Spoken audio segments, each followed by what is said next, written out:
welcome back to my channel. So in this video I will be telling you guys how I grew my hair so long so fast.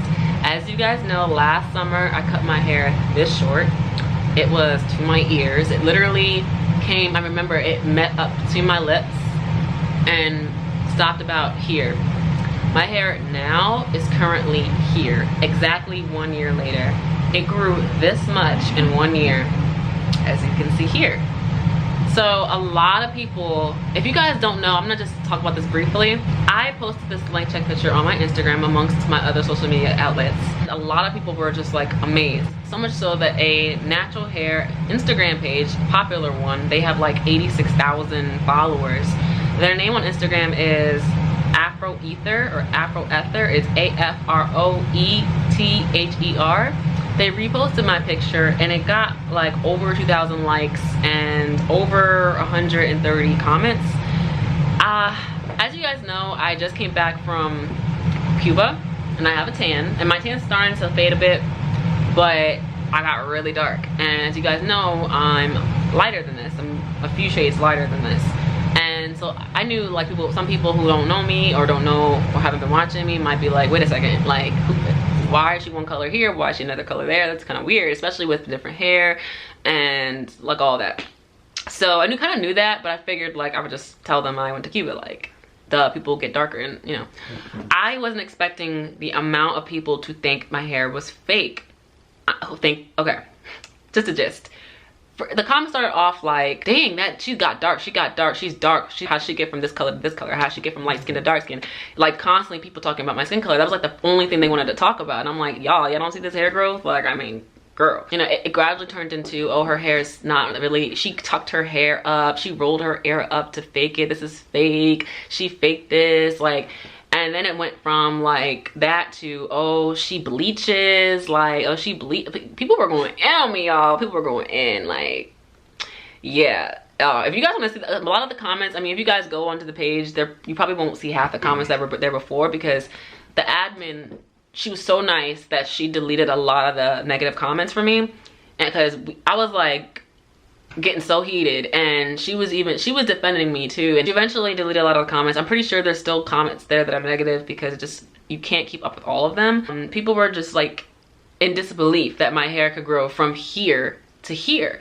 And all you guys that have been following me for the last year or longer know I grew my hair from here to here. You guys saw me, my mom cut my hair from to here last summer, and how everyone was like, girl, you're crazy, what is wrong with you, your sister happy, why are we cutting your hair off, you're never gonna grow your hair long, you're never gonna get to your goal. And then all of a sudden a year later I get it here, and it's blunt and everything. I figure I'll make a video on how I got my hair from here to here in a year. First things first, cleansers. I strongly believe in cleaning your hair. Strongly believe in washing your hair with shampoo once a week. A lot of people go 2 weeks, they'll go a month, they'll go a few months. No. It's not a good breeding ground for hair growth, because your hair needs to breathe. And I feel like I've said all this before, but I'm gonna say it again. Your hair needs to breathe. Your scalp is the organ.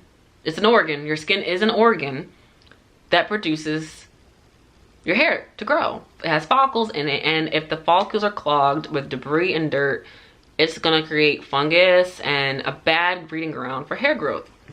It causes a lot of breakage, a lot of shedding, baldness if you don't have a clean scalp. Thinness, you need a clean scalp. I wash my hair once a week. I usually use Shea Moisture, Jamaican black castor oil. I like it because it has apple cider vinegar in it, and so it's like it lightly clarifies my hair. So because I use heavy butters and stuff, I'm heavy-handed with product in general, so I want to make sure I'm getting all that out, just so that I can not have a lot of weight on my hair and like have a lot of buildup on my hair.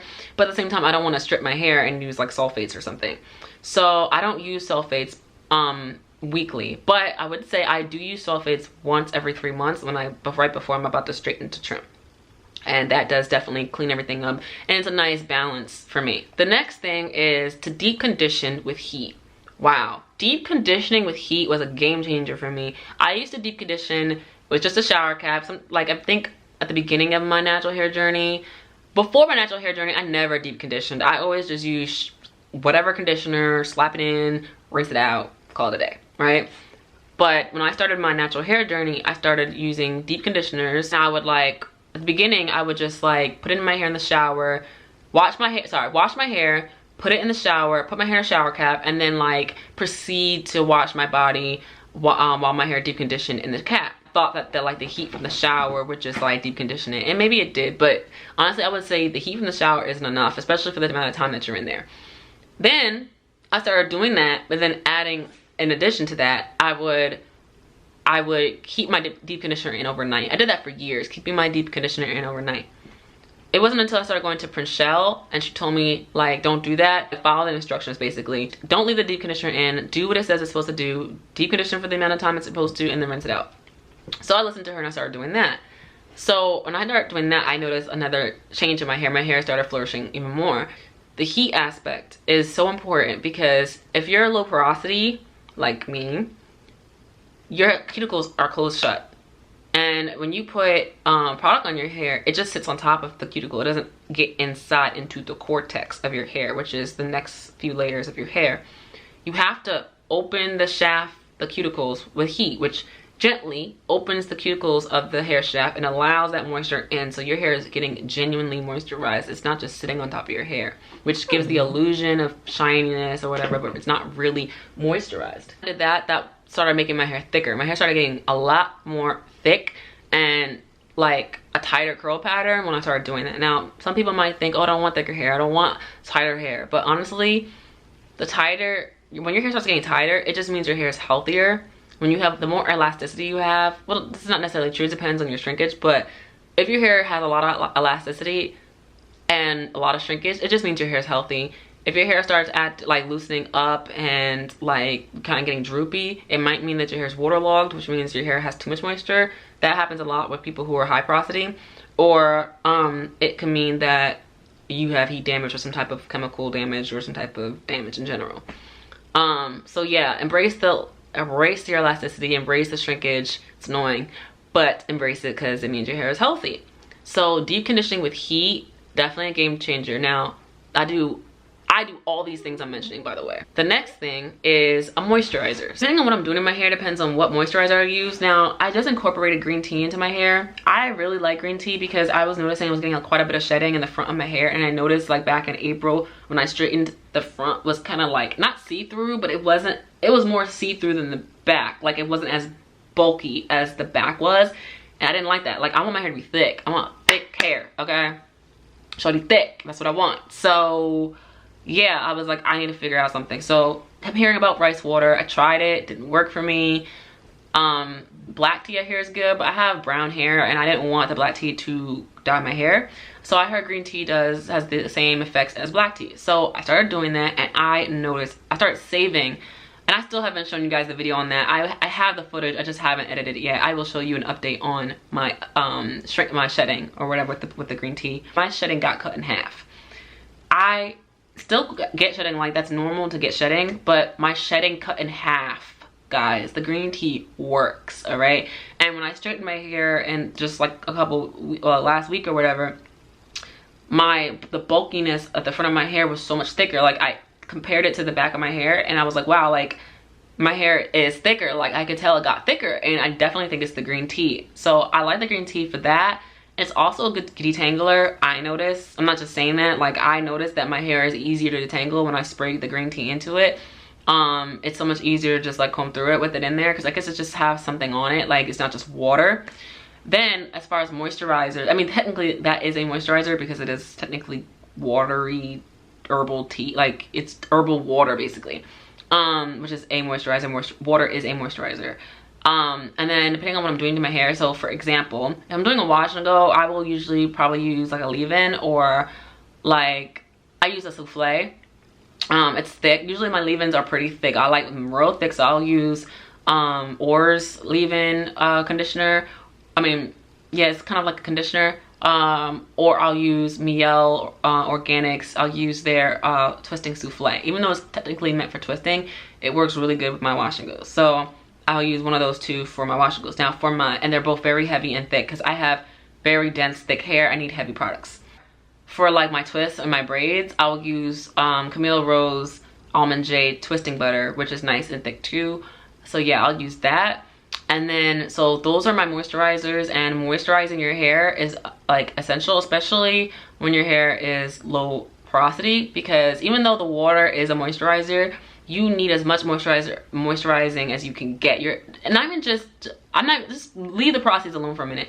Curly hair is just naturally dry. Like, it's dry. You need to moisturize this girl. She needs to be moisturized. She needs moisture in her life, and the more moisture the better. So I know some people feel like too much butter and too much oil and too much like moisturizer, leave-ins and stuff will weigh their hair down. But if you have hair like mine, low porosity like mine, or thickness like mine, density like mine, the weight really helps keeping your hair moisturized. Thick products. Next thing that I use to help my hair grow long is my butter. Now I know I sell my butter, so I know it might sound like I'm promoting or whatever, but y'all know, y'all been here rocking me for a while. Before I even started selling my butter, I used to make videos and show you guys how I used to make it. I mean, how I make it now is honestly completely different than how I used to make it, but it's the same. It's pretty much the same results. Like, I have more ingredients now, and I have like a better technique now. But I've been making my butter since you can go all the way back to like 2014, and I've been making hair butter for my hair. So I've been using butter for years, and it's always been a great moisturizer for my hair. I think I stopped using it at one point, and when I started using it again, I was like, whoa, why did I stop using this stuff? This stuff really helps lock in that moisture. That moisture, I just put in all that heavy butter. My butters, because it's an oil-based butter, not a moisture-based butter, it locks all that moisture in. Like, that, it ain't going nowhere. I mean, I'm telling y'all, like, when I went to Cuba and I put my braids in my hair, I did not do my, I put extensions in my hair, and then I got tired of them after day 2. And so I just did my own, I did these kind of braids. I had these braids in for 2 weeks. I don't even like going that long. And when I took my braids out, my hair was still so moisturized. It's almost like I didn't even go to the beach every day. Like, I didn't go to the pool. Like, I was outside in the hot summer all day. Like, my hair was still very moisturized, and I did not re-moisturize. It's from my butter, because my butter will lock down that moisture in my hair. So that, I would say that's a big part of it, because not saying my butter grows your hair, but I would definitely say that it allows your hair to be, the moisture to be locked into your hair, so you do not have to re-moisturize, and you know your hair is moisturized and not dry. And because dry hair is brittle hair, and brittle hair breaks. So that's the whole idea with my butter, is that it helps keep your hair moisturized, which helps keep it strong, helps keep it from getting brittle, dry, and broken. The next thing that helped me grow my hair from here to here in a year is low manipulation styles. So when I first cut my hair off, like, I mean, I was kind of just like, I'm over all the different lengths I had, because I had a lot of layers, and I was just completely over it, to the point where I was just like, just cut it off, I can't stand it. And when I first washed my hair, I was like, whoa, because this was all shaved down, like all back here. It's long now, like this is a braid now, like a long braid now. But last year, this was gone. This was nothing. This was not existing at all last year. I was not used to that. I've never had my head shaved back here ever in my life, ever. Never ever in my life has my hair ever been that short back here. I was like, whoa, this is like a little intense. And so I wore like a wash and go for like the first week that after I went back curly, and I was like, yeah, like I don't think I could do this, because to me short hair is hard to maintain, because you can't like pineapple it. You have to like figure out a good like nighttime routine to keep your hair from getting frizzy and needing to re-wet it every day, or you know, that's like annoying. So my go-to would twist. So I started twisting my hair, and the hair up here was really long, so all of this I twisted, and then the back here I would just like finger coil, like just kind of twirl it with my finger, and I wore that. And I was like, oh, this style is really like easy to do, it lasts, like I think it's cute, like, and because of my shape I look really like sassy and like sharp and fierce and stuff. So I started doing that just because I just was like, the wash and goes were just too much hassle. And I realized like by October, when I first straightened my hair for the first time, I was like, whoa, these twists have allowed my hair to stay so healthy. Like my hair doesn't even need barely a trim, because I have been leaving my hair alone because they've been in twists all this time. So I decided from the next trim cycle, from like October to January, that I was gonna just wear twists and only do wash and goes once a month, so that I could do my wash and go curly length checks that I've been doing all year or whatever. So that's what I did. And from October to January, I only wore twists except for 2 times, and that was in November and in December, to do my 4th and 5th month curly length check or whatever. and by January my hair had grown significantly. Again, I barely needed a trim. I was just like, whoa, like I'm getting a lot of freaking growth. Like by January I was just like kind of so over the twist. I was going into like that like quote unquote awkward phase, or like it wasn't awkward on me I guess because I had a shape, but it was, I was just tired of the twist. Like I wanted to start wearing my curly hair, rocking wash and goes and stuff. So I did more wash and goes, and I did notice that like, okay, I'm getting a little bit more single strand knots, like a little bit more wear and tear when I went to go straighten in April. But I was just like, it's all right. Like, you know, it's all right. So I continue to do more wash and goes from April to July, which I'm in July now. And I noticed that, yeah, the wash and goes do cause more wear and tear on your hair. Even though like I'm pretty good about my wash and goes. I wash my hair, I do my whole routine. I don't touch my hair the whole week really. I mean, but a habit I have is I'll pull. I'll like pull at curls. I'll like twirl. Like it's a habit to like grab curls and twirl, grab curls and twirl. But when I wear my hair in twists, I don't touch my hair at all. Decided between now and my next trimming cycle, which is in October of this year, I'm gonna just wear braids the whole time, and then maybe do a wash and go once a month, or maybe do a wash and go like, yeah, probably once a month, kind of like how I did that one trimming cycle back last year, to see if I notice a difference again.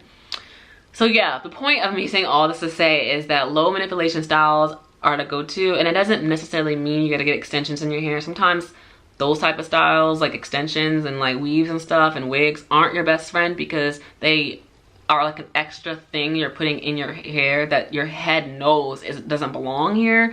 Some people it works for them, but I find that like with people who wear a lot of wigs, they'll, even though their hair might grow longer than they ever saw it, they don't have the thickness, they don't have the health. It's just, to me, it's like you can get better results honestly just wearing your real hair. Braids will thin your hair out because it's pulling its weight. It's extra weight that doesn't belong on your head because it's not yours yet. When your hair gets that long, then yeah, your hair will accommodate, but it's like your hair grows slow, so your scalp naturally gets used to the weight versus just your hair being short, and then all of a sudden putting all this weight on your hair that your head doesn't belong there. So I don't feel like extensions really are a good idea, especially long term, because they can cause a lot of thinness, and like your ends just won't last as long, in my opinion.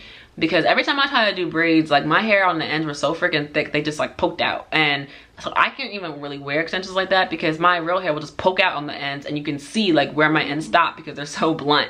But whatever, I think these like my own hair is cuter anyway on me. So that's why I'm wearing braids with my real hair. And you know, you can always, you make your hair look cute. You make yourself look cute based off how you feel about it, how you feel about yourself.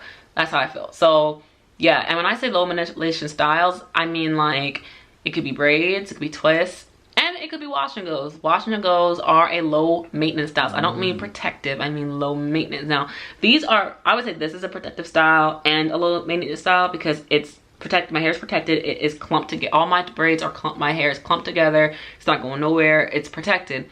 And it's tucked away. It's not rubbing on anything, like it's tucked away. Now wash and goes, I mean, they're rubbing on things, it's out, you're touching it. Like it's not necessarily a protective style, but it is low maintenance because if you have the right routine and the right technique, you do not have to keep doing it every day. You literally can just like throw it in a pineapple, make it last a whole week, and you're good, and then start all over again or whatever. The only bad thing is just like if you're like me, get finger happy and you just tug at curls and stuff because you just like the way your curls feel. I don't do my hair in between washes, so like if it's Sunday and I'm washing my hair and I'm styling it, I will not wash my hair and style it again until next Sunday. There's been times where I will like do shorter. Let's say I'm trying to go somewhere on Saturday night. All right, fine. Friday night, I might go ahead and wash my hair early. But then the following week, I would like wash my hair on Saturday. And then on the following week, I'll wash my hair on Sunday. So I have like a schedule with my wash routines. So I can try to stay in tune with like once a week. So I don't like mess up.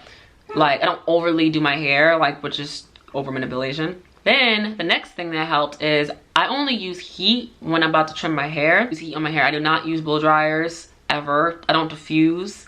The only time I use heat regularly is when I'm deep conditioning, and that's indirect heat, so it doesn't count. And I'm deep conditioning. It's not like dry, like stretched heat. It's not direct stretch drying heat. Okay, so it's no weird. It's completely different. All right, so the the heat that I use on my hair when I straighten it, and that's the only time I do it, and that's every 3 months. So that's 4 times a year. It's not a lot. And also too, the way that I go about straightening my hair also helps. I never straighten my hair on wet hair. It may be damp, but it's never soaking wet. I always make sure the towel dry, and then I always do my little prep where I put my leave-in in, and then I bring my hair up overnight, and then I take it out and blow dry, and it's dry in like less than like 15 minutes. It's blow dried in 15 minutes because I pretty much dry the majority of it overnight naturally. So it's not like I'm using more heat to try to dry my hair. My hair's already dry. I'm just using the heat to stretch it out. So that helps with keeping heat damage away, and also like not overly thermally like damaging the hair as well. And then when I flat iron my hair, I only flat iron my hair on 375. I never go above that. The next thing I do is I do a protein treatment before I straighten. So every 3 months before I straighten my hair, I always do like a really light protein moisturizing treatment. So I strengthen my hair up before I straighten it, and it creates a coating around my hair shaft so that the heat eats away at the protein that I've added, not my hair. So that also helps keep my hair strong and healthy as well. I don't over protein my hair. Like if you put too much protein in your hair too often, that can cause your hair to get brittle and dry and damaged because it's an overload of protein. You want to, I only use, my hair is not damaged. People who won't have damaged hair need protein. My hair's not damaged, but I know that I straighten my hair. So I know that right before I use thermal heating to put protein in my hair to heat the heat from eating away at my hair, eats away at the protein. Next thing is a clean cut / trimming. I think that if you're struggling trying to grow your hair out, you can't figure out what to do, your hair is stuck the same length all the time, get a clean cut. Get a precision cut. Nice, clean, all one length. Go to a hairdresser, let them do it. You have someone you trust, let them cut it. Like, even if it's like a lot of length off, don't skimp on trimming, and don't skimp on like cutting your hair. If your hair is staying stagnant, just cut it off. Just not off, but like cut it. Like if your hair is like, let's say frayed from here, then cut it to here. Just go ahead, do it. Cut it nice and clean, a nice and clean cut, and then maintain it. A lot of problems I find with girls is girls will take the leap and cut their hair, but they get so like, oh my god, my hair is so short, why did I do this? They get all antsy and decide, okay, I gotta grow it back now, I gotta grow it back now. And they're so anxious to grow it back that they don't maintain the cut, they don't maintain the shape, they don't maintain the ends, and they end up going back to where they started because their ends that end up doing that frayed thing again because they don't keep up on the trim. And then they say, oh, my hair doesn't matter, I cut my hair and it doesn't grow, I cut my hair all the time, it doesn't grow. Like, no, you're not maintaining, you're not being consistent, you're not keeping up on and maintaining your hair. You have to get your cut nice and clean, and like I said before in the past, hair naturally starts to split at the 3-month mark. If your hair is nice, cut and clean, and you're doing everything I just said before, washing your hair, deconditioning, moisturizing, sealing, low manipulation styles, by the time the 3-month mark happens and you blow that hair out, it should not be damaged, it should not be overly split. Like, yeah, hair naturally grows a little uneven anyway. Like you'll have like a few small ends that are like a little zigzaggy or whatever, but you will only need a dusting. Just clean it up. A lot of people are afraid to trim their hair every 3 months because they feel like, oh my god, like I'll end up needing like hella inches off. But really, your hair grows about 1.5 inches. On most people, on average, their hair grows 1.5 inches every 3 months. You're not gonna cut a whole 1.5 inches like at your 3-month mark if you had just come back from a blunt cut, like a precision cut 3 months prior. Like it's just, and you've been taking care of your hair. Like this is not gonna happen. Like the most you might need is maybe a 1/2 inch. Okay, fine, you gained 1 inch though still. Like, you know what I'm saying? So don't get so anxious about growing length, because I used to do that, and that used to be my downfall. Is I used to be like, all right, whatever, just dust it, even though I knew I needed like a 1/2 inch or I needed a full inch. I'm like, just dust it, because I'm so anxious about trying to get to like this particular length. And in reality, you're holding yourself back because your hair is talking to you. It's saying, hello, I need to get cut, I need 1 inch. Why are you only cutting a 1/2 inch? I need 1 inch, cut 1 inch, what the heck? So in hair, she's a demanding ass like little thing. Like if you don't listen to her, she will backfire at you. Like she will just fall out. Like, all right, you don't listen to me, I'm falling out. Throw a full-on tantrum on you. All right, so just listen to your hair. You know, I'm at a point now, especially with my mom, where every 3 months I say like, how do my ends look? What do you think? Do my ends need more than a quarter of an inch, a half inch? What does it look like? She'll say, oh, it just needs a dusting. Good. She'll cut a dusting and I don't complain at all because, or she'll cut, even if she needs to cut a little bit more than a dusting, I don't complain at all because I know it'll grow back in like 2 weeks because a quarter of an inch, which is a dusting, grows back in 2 weeks, guys. It grows back in 2 weeks. It's okay. Like, yeah. So it's like, just get your trim.